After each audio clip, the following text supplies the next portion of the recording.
Hello, you're watching Daily News on Whole News Nigeria. I am Opeyemi Olugbemi. Here are the headlines for today. NLC to embark on strike over Naira fuel scarcity. Imo elders urge NLC to suspend strike.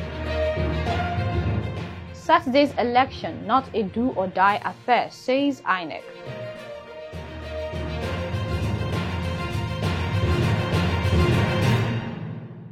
Welcome back. Now the news.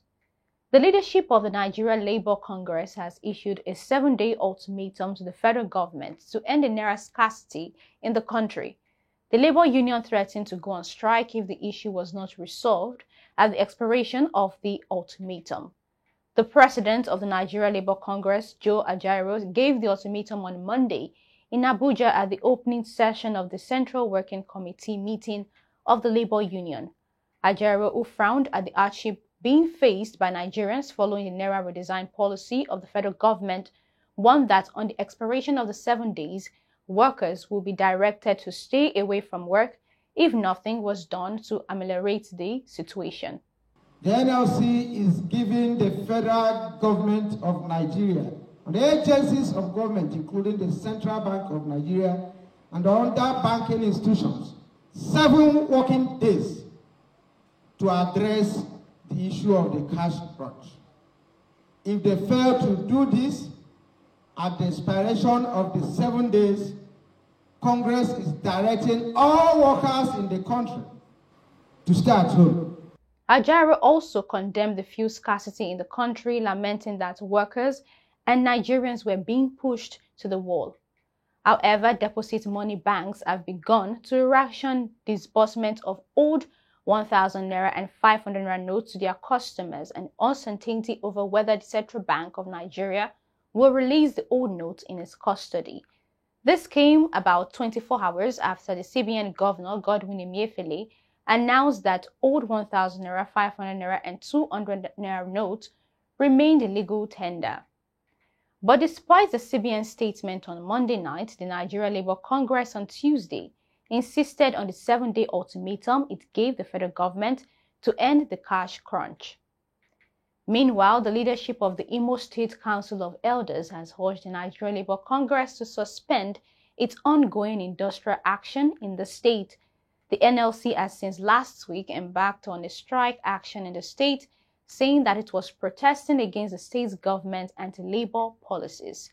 However, the elders urged the NLC to call off the ongoing industrial action by considering the plight of residents of the state.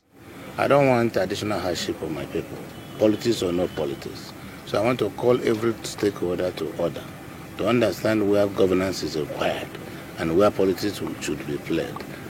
Imo State Governor Hope Uzodinma also appealed to the leadership of the Nigeria Labour Congress (NLC) to reconsider their decision on the ongoing 6-day strike of a public power outage that has thrown Imo State into darkness.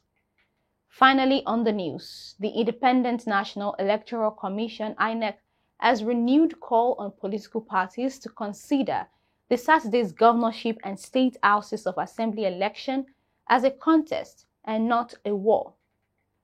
Professor Mahmood Yakubu, the INEC chairman, said this at an interagency consultative committee on election security meeting on Tuesday in Abuja. The governorship and state assembly elections this weekend involves more constituencies than the national elections held about 3 weeks ago. Unlike the last elections involving 470 constituencies, 1 presidential constituency nationwide, 109 senatorial districts, and 360 House of Representative seats, the state elections will involve 1,021 constituencies, 28 governorship, and 993 state assembly seats. There will also be more candidates involved and more collation centers to protect.